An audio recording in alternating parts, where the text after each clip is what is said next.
امریکہ کو وہاں سے انخلا کرنا پڑا، وہ ایک الگ سٹوری ہے۔ حملہ ہوا، 20 سال تک یہ جنگ چلی، لیکن پھر طالبان نے ظاہری بات ان کو مار بھگایا وہاں سے۔ لیکن اس کے بعد عراق تباہ ہو گیا، لیبیا تباہ ہو گیا، سوڈان کے اندر اس وقت بھیانک ترین خانہ جنگی جاری ہے۔ سوڈان تباہ ہو چکا ہے، بھیانک ترین خانہ جنگی جاری ہے۔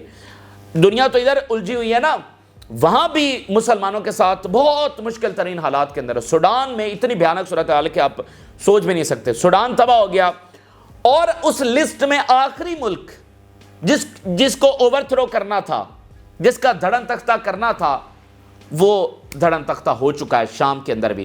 تو اس طرح صرف ایک ملک رہ گیا، ان کی فہرست کا ایک ملک رہ گیا ہے، اور وہ ایران ہے۔ اور اگر آپ یہ سوچ رہے ہیں کہ سوڈان کیوں، تو سوڈان کے اور بھی بہت سارے معاملات ہیں، لیکن سوڈان اگر گریٹر اسرائیل کا میپ دیکھیں تو سوڈان بھی اس کے اندر آتا ہے۔ تو یہ آج ان کی ایک لسٹ جو ہے وہ 25 سال کے بعد پوری ہوئی ہے، اور صرف ایران جو ہے اس میں باقی رہ گیا ہے۔ پہلے میں ایک روس کے جو انٹرنیشنل افیئر ایکسپرٹ ہیں ان کا بیان آپ کے سامنے رکھنا چاہتا ہوں۔ انہوں نے اس صورتحال کو بڑے اچھے انداز میں بیان کیا ہے۔ وہ کہہ رہے ہیں the fall of Assad regime is a tragic event. He was ally of Russia and the pole of the resistance. کہ وہ پول آف دا مطلب مرکز تھے ریزسٹنس کا۔ We have to accept blow as a blow, کہ جو دھچکا ہوتا ہے اس کو پھر دھچکا ماننا چاہیے، یہ نہیں کہنا چاہیے کہ نہیں یہ تو کچھ بھی نہیں ہوا، اب یہ دھچکا ہمیں لگا ہے۔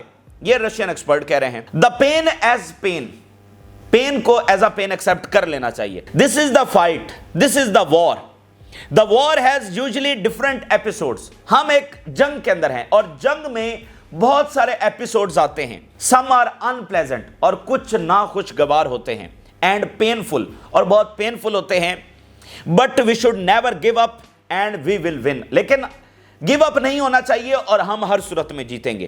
تو میرے خیال سے یہی اچھا انداز ہے کہ دھچکا لگا ہے، پنجہ انہوں نے مارا ہے، ٹریجک ایونٹ ہے، مرکز تھا ریزسٹنس کا شام، اور وہ اوور تھرو کر دیا گیا ہے، لیکن یہ جنگ ہے، اور جنگ میں تمام چیزیں آپ کے کنٹرول میں نہیں ہوتی، کچھ ان پلینٹ ایونٹس بھی ہوتے ہیں، پین بھی اس میں آپ کو ہوتا ہے، قربانیوں سے بھری ہوئی جنگ ہوتی ہے جب آپ ویسے بھی ایسی کلونیل پاورز اور امپیریلسٹ پاورز کے خلاف لڑ رہے ہوتے ہیں، تو وہ پین ہے، لیکن جنگ جاری ہے، اور وہ کہہ رہے ہیں کہ وی ول ون۔ اب ناظرین، ترکی کا سٹیٹمنٹ سامنے آیا، ترکی نے اس کو کریڈٹ لیا ہے، اور ترکی نے کہا ہے کہ اگر ہماری انوالومنٹ اس میں نہ ہوتی، اگر ہماری سپورٹ اس میں شامل نہ ہوتی تو یہ کبھی بھی نہ ہوتا، باقاعدہ کریڈٹ انہوں نے لیا ہے اس کے بعد۔ Syrian people can not do this alone, اگر ہم نہ ہوتے تو یہ کبھی بھی ہو نہ سکتا۔ تو تاریخ ناظرین یاد رکھے گی کہ جب شام فلسطین کی جنگ میں مکمل سپورٹ کر رہا تھا، اور حزب اللہ کو سپلائی لائن دے رہا تھا، ریزسٹنس کو سپلائی لائن دے رہا تھا، تو اس وقت بشار الاسد کا دھڑن تختہ، شام کا دھڑن تختہ کیا گیا۔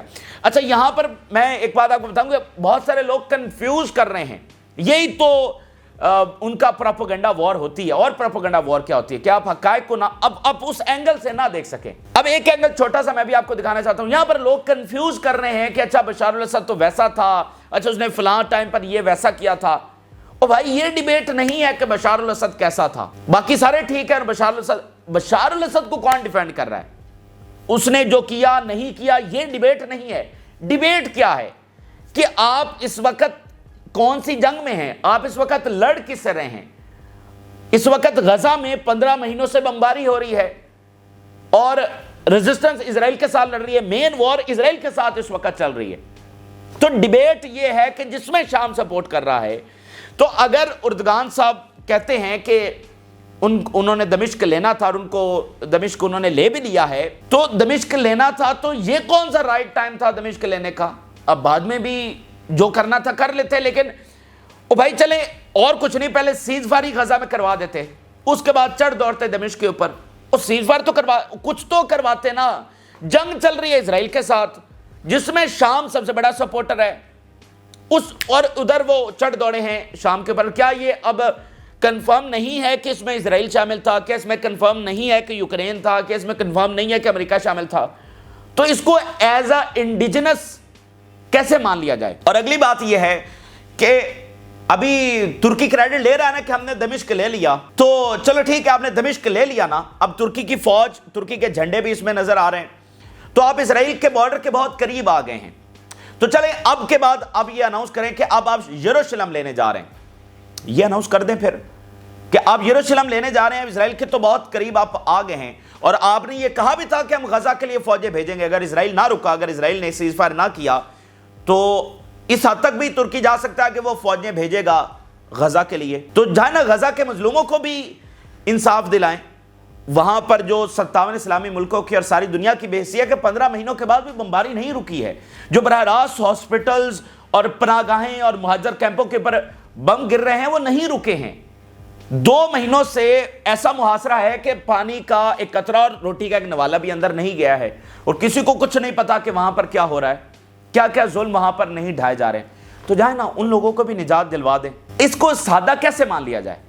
تو اس لیے آپ بھی ذرا اس کو کلیئرٹی کے ساتھ دیکھیے کہ ڈیبیٹ یہ نہیں ہے کہ کس نے کیا کیا تھا ماضی میں, 2014 میں کیا ہوا تھا, 16 میں کیا ہوا تھا. ڈیبیٹ یہ ہے کہ اس وقت فلسطین کی جنگ جاری ہے, جس سے ریزسٹنس لڑ رہی ہے, جس کو سپورٹ شام کر رہا ہے. اور دوسرا پھر آپ دیکھیے کہ شام تو سٹیبلائز ہو رہا ہے نا اس وقت. جیسے میں نے آپ کو بتایا کہ عرب لیگ میں واپس لایا گیا تو لیجیٹیمیسی دی گئی نا شام کو. سفارت خانے کھولے جا رہے ہیں. یورپ کے کچھ ملک کہہ رہے ہیں کہ ہم اپنے انوائے بھیجیں گے, شام کے ساتھ تعلقات اچھے کریں گے, سینکشنز ختم کرنے کی بات ہو رہی ہے. مطلب ریوائیول اور سٹیبلٹی اور پراسپیرٹی اور پروگریس کی بات ہو رہی ہے. تو اب آپ درمیان میں آ گئے ہیں کہ نہیں ہم تو دمشق لیں گے. تو اس لیے یہ کسی طور پر بات جو ہے وہ سمجھ میں آنے والی نہیں. اور جب سب پتا ہے کہ اس میں کون کون شامل ہے, اور سب پتا ہے کہ یہ سب سے زیادہ اس نے جو فائدہ دیا ہے وہ اسرائیل کو فائدہ دیا ہے, اور سب سے زیادہ اگر اس نے کوئی نقصان پہنچایا تو فلسطین کوز کو نقصان پہنچانے کی کوشش کی ہے. اچھا, اب ناظرین یہاں پر ویسٹ نے اس کو پوری طرح سے ویلکم کیا ہے. پورے یورپین کنٹریز نے, امریکہ نے, سب نے اس کو ویلکم کیا کہ بہت اچھا ہوا ہے. لیکن نو سنگل اسلامک کنٹری, یہ بالکل ہم ایک ایسا فینومنا دیکھ رہے ہیں جو ماضی میں خاص کر پچھلے 45-50 سال میں تو نہیں دیکھا گیا. کہ ایک اس حد تک تو چلو یونٹی نظر آئی کہ کسی نے بھی اس کو ویلکم نہیں کیا سوائے ترکی کے. ٹرمپ نے ناظرین بیان جاری کیا. ٹرمپ نے کہا ہے کہ بشار الاسد کو گرانا اسرائیل کی سب سے بڑی کامیابی ہے. بشار الاسد کو گرانا اسرائیل کی سب سے بڑی کامیابی ہے. یہ ٹرمپ صاحب نے بیان جو ہے وہ جاری کیا ہے. اور امریکہ ساتھ یہ کہہ رہا ہے کہ وہ شام سے اپنی فورسز نہیں نکالے گا. کیوں نہیں نکالے گا؟ کیونکہ ان کو ٹیررزم سے لڑنا ہے. شام میں امریکہ کو ٹیررزم سے لڑنا ہے, اس لیے وہ اپنی فورسز نہیں نکالیں گے. اچھا, ویسے یہ ٹیررزم ہے کیا؟ یعنی امریکہ اگر بشار الاسد کے خلاف لڑنا چاہتا تھا تو بشار الاسد تو ختم ہو گئے. بشار الاسد کے مخالف جو دوسرا گروپ ہے جو یہ سارے آ کر قابض ہوئے, ان کو تو امریکہ سپورٹ کر رہا ہے. تو تیسرا یہاں پر کون ہے جس کے خلاف ٹیررزم, کون سا ہے جس کے خلاف لڑنا ہے؟ تو اس سے آپ صورتحال کو دیکھ رہے ہیں کہ ابھی گیم ختم نہیں ہوئی ہے. اور اگر صحیح معنوں میں دیکھیں تو شاید ابھی تو کھیل شروع ہوا ہے. شام کو مکمل اپاہج کرنے کا, مکمل معذور کرنے کا جو کھیل ہے وہ تو ابھی شروع ہوا ہے. اب دیکھیے عراق یونائٹڈ نہیں رہا. عراق میں کرد وہ ایک حصہ لے گئے. جب امریکہ آیا تھا جو عراق کی ٹیریٹری تھی وہ تو نہیں ہے موجودہ گورنمنٹ کے پاس, وہ تو ایک حصہ وہ لے کر بیٹھے ہوئے ہیں. تو شام کو ڈیوائیڈ کرنا یہی تو اصل کھیل ہے. اور اگر آپ تھوڑا سا وائڈر اینگل میں دیکھیں گے تو اسرائیل, نیٹو, امریکہ یہ کرتے کیا ہیں؟ یہ اپنے تو ایک ایک انچ بچاتے ہیں, لیکن دوسروں کو ڈیوائیڈ کرنا ہی ان کا اصل کام ہے. ان کی ٹیریٹریز کو آپ ذرا یہ پوری افریقہ میں نظر ڈال لیں, یہ پوری پٹی آپ مطلب سوڈان سے نیچے چلے آئیں اور ایک ایک ملک میں ڈویژن ہو چکی ہے. بڑے بڑے ملک جو ہے وہ 2-2, 3-3 حصوں میں تقسیم ہوئے ہیں. ایون رشیا میں اس وقت کیا کرنے کی کوشش کی جا رہی ہے؟ رشیا میں بھی تو یہی کرنے کی کوشش کی جا رہی ہے کہ اس کو 2-3 حصوں میں تقسیم کر دیا جائے. اور رشیا کی جو یہ تقسیم ہے یہ ایک کنٹینیوس پروسیس ہے. جو فال آف سوویت یونین ہوا تھا وہ پروسیس ابھی بھی جاری ہے. یعنی ایک بڑا سوویت یونین تھا, اس کو رشیا میں کنورٹ کیا گیا. اب رشیا سے اس کو مزید 2-3 حصوں میں تقسیم کرنا یہ ان کا گول ہے. تو وہ ہر جگہ پر یہی کرتے ہیں کہ ایک بڑے کنٹری کو چھوٹے چھوٹے حصوں میں تقسیم کیا جائے. اس سے کیا ہوتا ہے کہ ان کی پاور نہیں رہتی. کچھ لوگ تو ایون بر صغیر کے اوپر بھی ڈسکشن کرتے ہیں کہ سوچئے اگر یہاں بھی ڈویژن نہ ہوتی تو یہ کتنا بڑا ایک پاورفل کنٹری ہوتا. اگر یہ سارا اکٹھا ہوتا, یہاں پر کوئی ڈویژنز نہ ہوتی. تو ڈیوائیڈ ہوا نا, مطلب وہ بر صغیر کے ہم ڈیبیٹ میں نہیں جا رہے, لیکن میں صرف ایک اینگل آپ کو بتا رہا ہوں کہ ڈویژن جس بھی بنیادوں پر وہ کرتے ہیں, وہ ایتھنک بنیادوں پر ہو, وہ ریلیجیس بنیادوں پر ہو, وہ کسی آئیڈینٹی کی بنیاد پر ہو, ٹھیک ہے. اور لوگ بھی کہتے ہیں کہ ہاں ہمیں یہ, اب دیکھیں نا سیریا میں تو موومنٹ چل رہی ہے نا, وہ کرد بیٹھے ہوئے ہیں کہ ہمیں یہ علاقہ چاہیے, ہم تو اپنا ملک لیں گے. تو لگتا تو یہی ہے کہ یہ انڈیجنس موومنٹس ہیں, لیکن بڑی پکچر میں اس کو دیکھیے, یہ انڈیجنس موومنٹس ان کنٹریز کے اندر کیوں نہیں چلتی؟ وہاں پر تو کبھی کوئی سیپریٹسٹ موومنٹس نہیں چلتی. یہ صرف یہیں پر کیوں ہوتا ہے؟ تو ڈیوائیڈ کرنا ان کا اصل لارجر پکچر میں کہ ان کے سامنے کوئی کھڑا نہ ہو سکے. بڑے بڑے کنٹریز کو تقسیم کرتے چلے جاؤ. تو عراق ہو گیا, سوڈان گیا, لیبیا گیا, اور اب سیریا کی باری. یہ اصل گیم اب یہاں پر شروع ہوئی ہے. تو اس لیے کوشش پوری ہے کہ اس چیز کو روکا جائے, ہر حد تک روکا جائے. اور اب ذرا اسرائیل کیا کر رہا ہے. اسرائیل 1974 کے بعد شام کے اندر زمینی طور پر داخل ہو چکا ہے. 1974 کے بعد یہ شام میں گراؤنڈ انٹری ہوئی ہے. ناظرین, جو اسرائیل کی بمباری ہے شام میں وہ تو 2011 سے جاری ہے. جب سے خانہ جنگی شروع ہوئی تب سے اسرائیل بومبنگ کر رہا ہے شام میں, لیکن زمینی انٹری نہیں ہوئی ہے. زمینی انٹری 1974 کے بعد آج ہوئی ہے. اور وائڈ علاقے پر قبضہ کرنے کا ارادہ اسرائیل رکھتا ہے. اسرائیل کی کوشش یہ ہے کہ وہ جتنی زیادہ لینڈ گریب کر سکتا ہے, جتنے زیادہ لینڈ کو اپنے قبضے میں لے سکتا ہے وہ لے لے, اور اس کو دوبارہ کوئی کلیم نہیں کر سکے گا. ساتھ اس کی جو بمباری ہے وہ بڑے پیمانے پر ایون دمشق تک. اور سب سے بڑی جو خبر آ رہی ہے کہ بشار الاسد کا جو پلین ہے اس کو ہٹ کیا گیا, اللیجڈلی, ناٹ کنفرمڈ, پر بہت بڑا بڑا میڈیا اس کو رپورٹ کر رہا ہے. اور بشار الاسد کی جو فیملی ہے ریپورٹڈلی وہ پچھلے ویک روس کے لیے روانہ ہو گئی تھی, اور بشار الاسد روس کے لیے روانہ ہو رہے تھے. اور بڑی عجیب سی بات ہے جو سامنے آیا ہے, روٹ سامنے آیا ہے, ٹریول روٹ, اس میں عراق سے وہ یو ٹرن لیتا ہے ایک طیارہ اور واپس ہومس کے قریب آ کر وہ ریڈار سے آؤٹ ہو جاتا ہے. تو بتایا یہ جا رہا ہے کہ تباہ کر دیا گیا ان کا طیارہ. اور ساتھ یہ رپورٹس ہیں کہ یہ گروپس اور اسرائیل آپس میں کوارڈینیشن میں تھے کہ بشار الاسد کے طیارے کو ہٹ کرنا ہے. یعنی یہ گروپس تو ہٹ نہیں کر سکتے تھے اس طیارے کو, ظاہری بات ہے اسرائیل ہی ہٹ کر سکتا تھا نا. تو یہ گروپس اور اسرائیل آپس میں کوارڈینیشن میں تھے کہ جب بشار الاسد یہاں سے روانہ ہوں گے تو اس کے طیارے کو جو ہے وہ ہٹ کرنا ہے. اب ذرا دیکھیے, رائٹر رپورٹ کر رہا ہے, الجزیرہ رپورٹ کر رہا ہے, plane blue two B Israeli target Khalkhalah air base in southern Syria. یہ الجزیرہ بھی رپورٹ کر رہا ہے, رائٹر بھی, باقی میڈیا بھی رپورٹ کر رہا ہے. تو اگین کنفرم نہیں ہے, لیکن اگر یہ ہے تو ڈیفینیٹلی یہ بہت بڑی خبر ہے.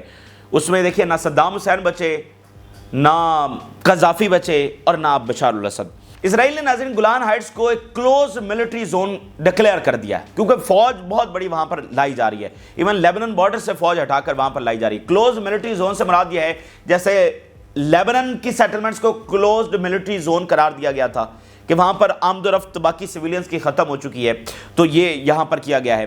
اور ابھی دمشق میں بڑے دھماکے ہوئے اور اسرائیل نے کیا, اور ملٹری جو کیپیبلٹیز ہیں ان کو ہٹ کر رہا ہے اسرائیل. کوئی ملٹری سائٹس ہیں, کہیں پر اسلحہ ڈیپوز ہیں. Israel locks down Golan Heights. Israeli defence forces have declared the Golan Heights a closed military zone.